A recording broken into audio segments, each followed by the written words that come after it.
Охридскиот детски фестивал Распеано рибарче годинава го имаше јубилејното 25-то издание. Од самиот старт, фестивалот бил поставен на висок стандард. Финансиската корист не била водилка за обстојувањето, туку ентузијазмот и желбата на организациониот одбор и покрај потешкотиите со кои се соочувале низ годините. Околу 500 изведувачи настапиле досега на фестивалот, а за многу од нив тоа значеше мотив и желба да продолжат да се занимаваат со музика. За спомените од минатите 25 години разговараме со Јовица Каралиевски, продуцент, композитор и текстописец, кој е дел од фестивалот од самите почетоци. Со фестивалот сте од самите почетоци. Ви поминаа ли брзо овие 25 изданија на Распеано рибарче? Верувавте ли на почетокот дека ќе прерасне во вистински бренд во градот? И кога сме веќе тука, се сеќавате ли на вашата прва песна што ја напишавте за Распеано рибарче? Фестивалот започна во далечната 98 година и морам да признам дека уште од самиот старт беше поставен на висок стандард. Значи, не беше како некои други манифестации кои што се развивале од многу ниско ниво кон средно или повисоко, туку фестивалот Распеано рибарче уште од неговото прво издание, неговиот творец Колчо Петкукески го постави на високи стандарди, бидејќи беше човек од естрадата, покрај неговата струка машински инженер, тој сите го знаевме во Охрид и во Македонија како човек што ги носи сите оние звезди во летниот период, правеше повеќе манифестации. Мислам дека една од најпознатите му беше Езерска убавица и така натаму. И имаш искуство со организација. И фестивалот од самата замисла и неговото прво издание беше феноменално организиран. Со како пандан на едно златно славејче, сега не знам други веќе кои да го споменам во нашава земја, бидејќи изгледа останавме само ние толку долготрајни да му бидиме пандан на тоа златно славеќе кое што е институционално поддржано во нашава држава. Распеано рибарче е сепак еден фестивал од кој што е раководен си во овие години од група на ентузијасти. Нормално со некоја поддршка, минимална поддршка од нашата општина и еве за 2 јубилеи уназад имаме добиено мала поддршка од Министерството за култура. Фестивалот си почна уште првата година со една структура, со одбор, со конкурс распишување, со примање на композиции, каде што сите автори, еминентни музичари од градот и од Македонија поднесоа пријава, меѓу кои и јас. И со избор на песничките, со жири, со селекција, со аудиција за пејачите, буквално како што треба, како што надикува и како што се изведува една комплетна постапка за еден фестивал, не са деца, туку еден фестивал и за возрастни пејачи. Јас во него се вклучив уште од самиот почеток, бидејќи така годината на започнување на фестивалот се поврза со моите години на музицирање, бидејќи во тој период работев со повеќе бендови и веќе имав, како автор, имав неколку снимки изработено во студија и во Скопје и во охридските локални студија. Уште како тинејџер имав снимено со тинејџерска група Искри во ноќта, имав снимено 2 композиции во Мешејшта кај познатиот Бујаровски, снимател во тоа време. Буч го викавме. Кај Климе Геецот во Скопје имав снимано за Рокфест. За Рокфест имавме снимано како второ пласирани со Кожи Дебели на Поп Рокфест во тие години имавме снимано во професионално студио. Јас веќе имав искуство од таа дејност. И со мојот братучет Зоран Кречовски уште од деца одевме по тие секции, тоа беше тие периоди на нашата рана младост беше поврзана со тие развој на информатичката технологија и бевме љубители. Како добри ученици, како одлични, учествувавме во секции за компјутери и веќе знаевме од малку од малку функционирањето на таа технологија и имавме набавено дали беше, сега не се сеќавам, 286 или 386 компјутери беа тие. Ова го кажувам само за да направиме една слика во кое време ние сме започнале. Значи 286 или 386 тие беа првите компјутери персонални кои што се расширија за да може некој да го имат во својот дом. И на него имплементиравме програмата Digital Orchestrator и SoundForge. Тие беа првични пионерски софтверски решенија за да може некој да изработи некаква музичка композиција, а да се стави тоа преку музичка картичка на компјутер. И ние вежбавме на тоа поле. Желбата ни беше да ги снимаме нашите песни, имавме повеќе композиции авторски. Сигурно имавме материјал за еден албум и работевме на таа тема да ги изработиме дигитално, да ги снимиме. И во тој период јас на Радио Охрид и на ТВМ, единствената локална телевизија, го слушнав конкурсот за Распеано рибарче. Значи, настаните се поклопија. Мојот интерес и фестивалот во исто време се најдоа на иста фреквенција. Го видов конкурсот и како што си снимавме за Кожи дебели и за другото, си снимив една детска песничка. Таа песна беше Глумица на мама се викаше и ја испратив на конкурсот. И беше примена. Нормално, можам да кажам, јас тогаш работав на полето на музиката, но не бев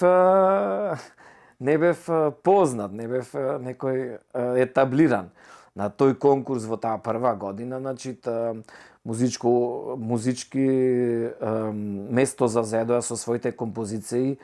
Тогаш беа реномирани професори по музика, фамилија Буловски, Илија Буловски, Вера Буловска, Петар Буловски, професорите од музичкото училиште и од другите училишта од градов, Симон Костовски, познат пејач, Методија Бараковски, професор по музика, Митко Колјушевски од Цар Самуил и сите други се некој да не ми се налутит, Милчо Јовановски текстописец, Тоде Илиевски, значи сите луѓе што во тој момент во градов биле етаблирани музички и околу пишаниот збор за да учество на тој фестивал. И меѓу нив и јас, млад дечко, со голема желба. И песната се одбра на конкурсот и беше доделена на Јована Бандиловска. До ден денеска ми е тоа, како да кажам, една драг момент. Ќе си ја чувам за спомен едноставно, зашто ми е прва песна на овој фестивал. Не дека ми е прва воопшто, но на овој фестивал, на првото издание, на моја прва песна. И така, од тогаш 25 години поминаја релативно времето. Ајнштајн рекол дека све е релативно и времето е релативно.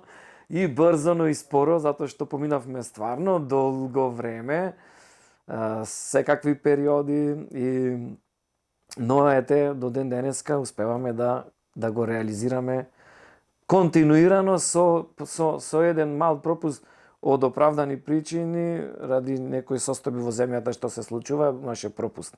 Иначе континуирано се одржува од тогаш. Колку дечиња и колку песни изминативе 25 години беа дел од сцената на рибарчето? Да, ова е добро прашање.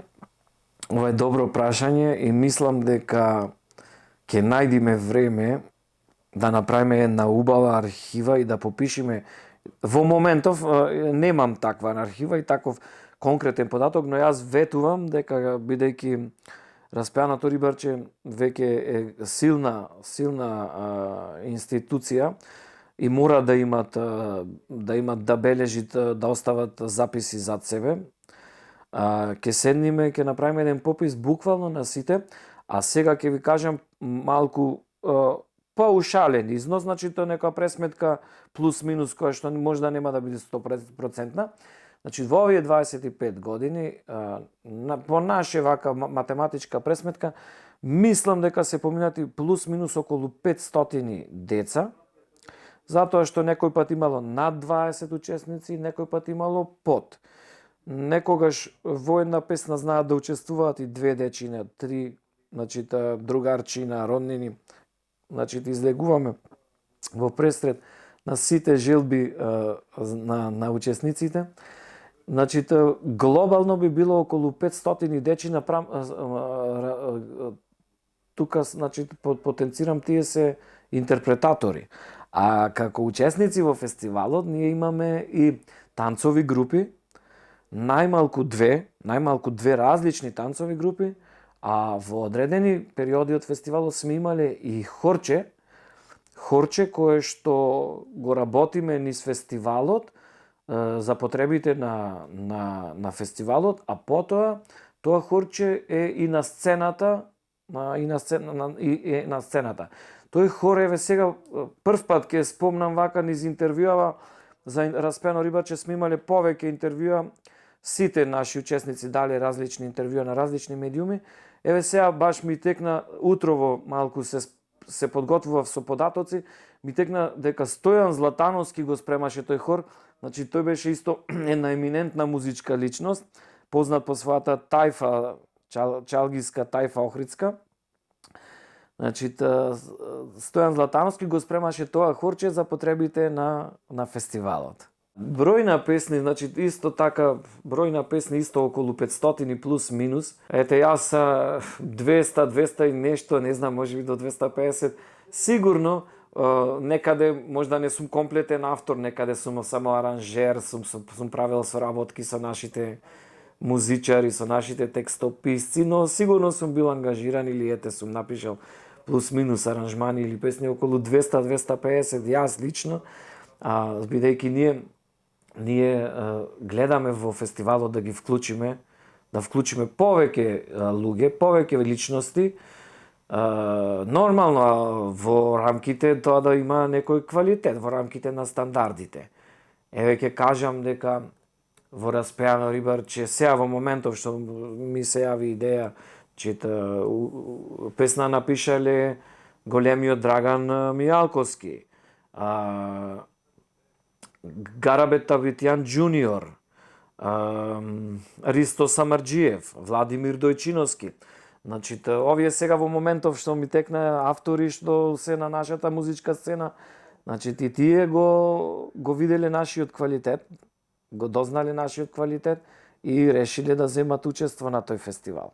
Како е да се работи со деца? Колку се исполнителни во однос на пробите и настапите? Работата со деца, јас нема да кажам дека е тешка, за да изгледа дека се жалам или правиме имидж дека е нешто невозможно, но морам да кажам, да потенцирам дека сигурно е поспецифично и малку не е толку едноставно. Доколку вие имате пејач во студио, како еве да го земам нашиот Ѓоко Таневски Охридскиот, бидејќи за мене лично е важи како еден од најдобрите вокали во земјава. Значи тој би испеел песната без никаква мака и мана за половина час или 15 минути. А едно детенце, секое едно е своја специфика. Значи тука веќе малце сум станат и психолог, без да сакам, работата ме направила. Значи морам да го проучам детето како функционира, за да можам од него да извлечам вокал. Едно е паргаво, едно е палаво, некој е во себе талентирано е, но не искажуван. Значи мора да се посвети. Јас минимум 2 средби имам со децата, минимум, некогаш и повеќе.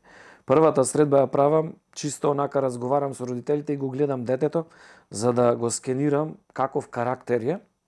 Од тоа ќе ми зависи и типот на песната која што ќе му направам, а потоа на аудицијата ќе го слушниме и какви вокални можности има, бидејќи ако нема распон на глас висок, не можеш да му направиш. Сум имал јас како продуцент, сум имал и такви случаеви. Ако некој има распон на глас, но не може брза динамичка песна да испее, сака лесно, нежно, така функционира. Значи, првата средба ми е да го скенирам детето, и да видам каква желба има, на која тема сакат да пеат. Затоа што тоа ми е најбитно. Ние не функционираме како другите фестивали, не им доделуваме на децата песни, ова песна ќе ја пееш ти, не. Значи ние имаме уште подетален и усовршен принцип. Ние ги скенираме децата, ги земаме нивните желби со тимот на автори, на текстописци, соработуваме сакам песма на таа тема и ја кроиме песната да биде директно кон детенцето, за детето кога излези од студио да биде 100% задоволно, затоа што тоа треба да настапуваат, тоа треба да те представуваат на бината и мене како автор и фестивалот. Ако тоа го правите без желба и љубов, ако не му е погодена песната, тоа нема да изгледа вака како што изгледа. И ако едно дете не излегло од кај мене в студио, ако излегло незадоволно, тоа понатаму ќе ти направи таков лош имидж што ќе влијае на целиот фестивал. Значи, ни едно дете не оставам да излезе незадоволно од студио. Тоа ми е принцип што сум го научил во овие 25 години. Дали учеството на овој фестивал за дел од учесниците значеше мотив и желба да продолжат да се занимаваат со музика професионално или како хоби? Да, има такви. Има такви дечина, веројатно и повеќе се, јас не ги знам сите. Сепак скажавме дека станува збор за над 500.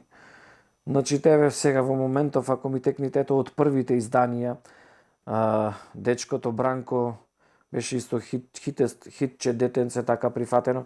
Сега е виолинист професионален, заработуваат со тој. Гледам предават музичко по градинките.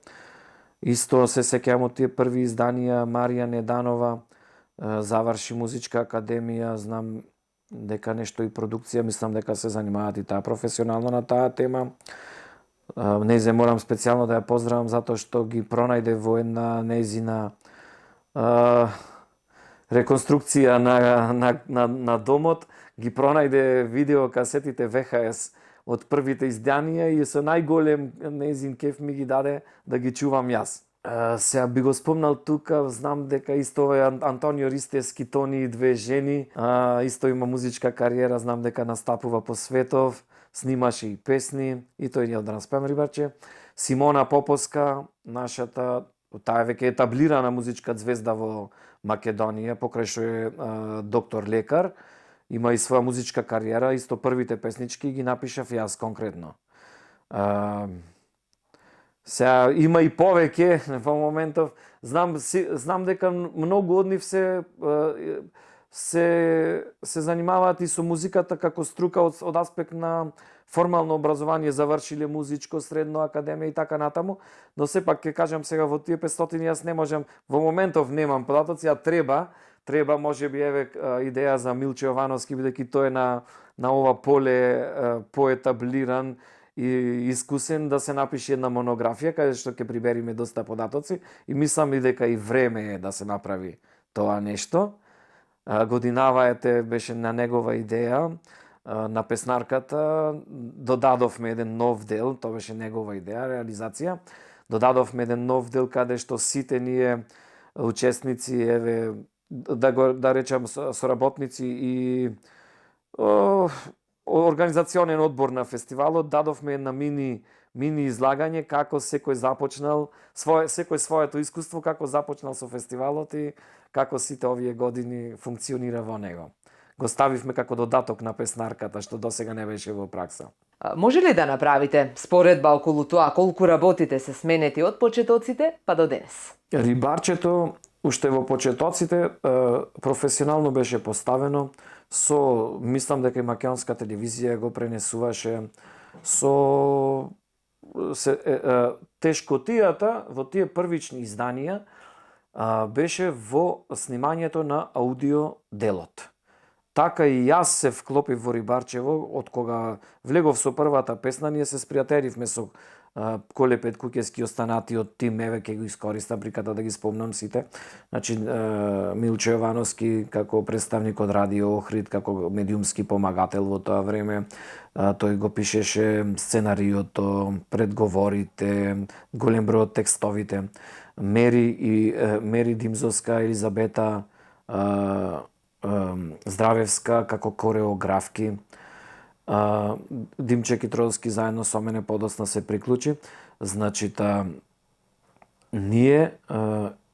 јас го увидов тој дел со Коле Петкукевски заедно, бидејќи Ние од тој ден натаму понатаму станавме пријатели покрај соработници, станавме пријатели бидејќи не спојуваше темава за фестивалот многу.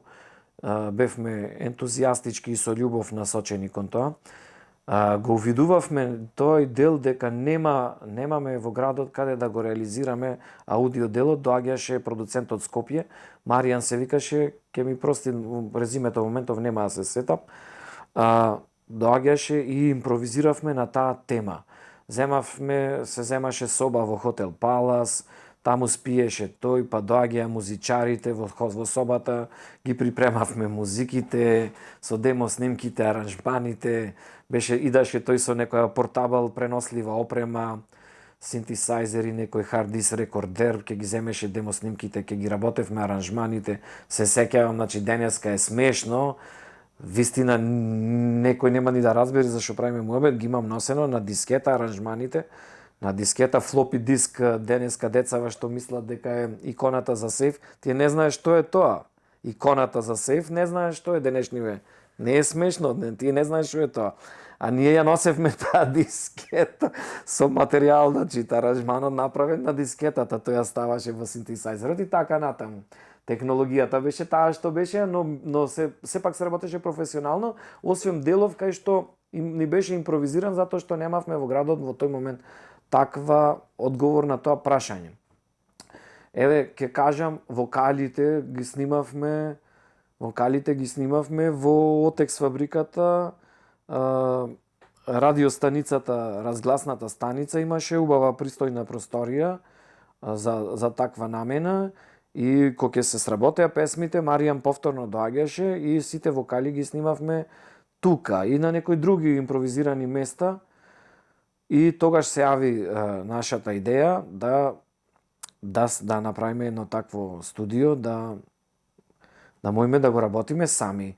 И јас бев упорен на Тополе, бидејќи ви кажав дека и претходно на таа тема се занимавам, бидејќи Коле беше многу перфекциониста и беше доста своеглав, секако да кажам во позитивна смисла, не своеглав, него предпазлив. Предпазлив и повеќе години не ми ја даваше довербата првите неколку години за продукција на фестивалот. Како автор учествував, но за продукција не. Но веќе кога почнав јас да пишувам песни за Скопски фестивал, Макфест, Охридфест, кога се етаблирав на повисоко ниво во музичката сцена, тој веќе мораше да попушти и свати дека ќе го тој дел ќе се изработи како што треба, дека не ја стекна довербата едноставно, кратко кажано. И негде од 2000-та година мислам дека почнавме со Димче да го снимаме фестивалот во Охридска продукција. Колку беше тешко да се зачува и одржи единствениот ваков фестивал во Охрид, што ја промовира детската песна. Што ви беше звезда водилка сите овие години и има ли тајна да се опстои толку години? Таа е звездата водилка, енергијата. Еве да вие бевте присутни и секој што беше присутен на овие 5 представи изминати годинава, секој што бил присутен, па макар и да напоминување да само да погледнал што се случува натре, ќе му биде јасно која е таа водилка. Значи натре има една енергија од 5 представи со полни сали, киносали, зашто не сум сигурен дека и некоја најголема звезда би можела да ги наполни.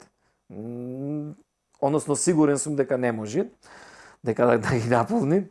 Таа енергија позитивна на нас влијајте, на тимот кој што работи влијајте и тоа е нашиот фидбек. Значи тоа е нашиот печат, тоа е нашиот доказ дека ние сме направиле нешто добро. Сите родители масовно, сите деца, медиуми поддржани од сите секогаш позитивни критики, безпрекорни, безброј пофалби и не знам, значи сите тие работи се нашиот фидбек, тоа што не исполнува, што ни враќа назад, за да можеме да собериме сила да го реализираме и наредното издание.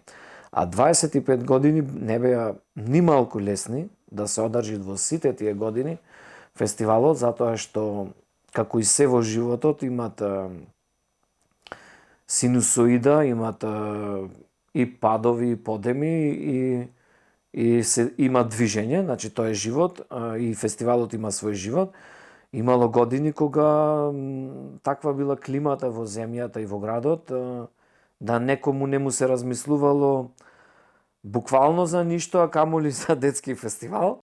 А ние сме успеале и тогаш да го одржиме. Никогаш не била никаква финансиска корист, не била водилка за ова нешто. Овдека секогаш станува збор за еден голем ентузијазам на членовите на овој одбор што го работи фестивалот. Еве сношти, бидејќи Мери, нашата кореографка, имаше роден ден, па после фестивалот бевме почестени со торта и поседивме малку заедно и успеавме да евоцираме спомени за овие 25 години. И една од анегдотите што слушнавме беше како Елизабета и Мери за своите кореографии во првите изданија, значи до толку голем ентузијазам, до толку голема желба да се направи нешто во градов, што ќе промени нешто и што ќе остане. За секоја песна, за секоја кореографија имале посебна облека на оние балетски групи, а тоа се од прилика 50 до 60 деца. Значи, посебна облека за секоја точка, за секоја песна, посебна облека. Се преслекуваат дечината, прва група, се преслекува втора, настапува. Скопје оделе по продавници за да набават специјални материјали, за да тоа биде нешто значајно. До ден денеска така се работат. Значи, балетските групи ни се униформирано облечени во секоја година во различен дизајн. Не се употребуваат истите облеки, секогаш е различно. Ставаме акцент на секој детал. Значи, годинава, имавме, можам да кажам, знаменитна бројка на деца. 23 песни имавме, на кои што настапија 30 пејачи, затоа што на некои песни пеат двајца, а специјално годинава јас, заради 25-тиот јубилеј, изработив една химна со одбрани зборчина кои што го опишуваат фестивалот во овие 25 години. И во неја вклучив повеќе учесници, 6 дечина вклучив, затоа што така имаше голем наплив, децата сакаја да пеат, а не можеме да ја продолжиме представата од аспект на време траење, бидејќи тешко ќе се издржува. И го смислив тој концепт, ја направив таа химна кај што ставив 6 дечина, да ги испочитуваме и нив да настапат, да не ги одбиеме, а и така една прекрасна химна одекна, мислам дека ќе останете понатаму.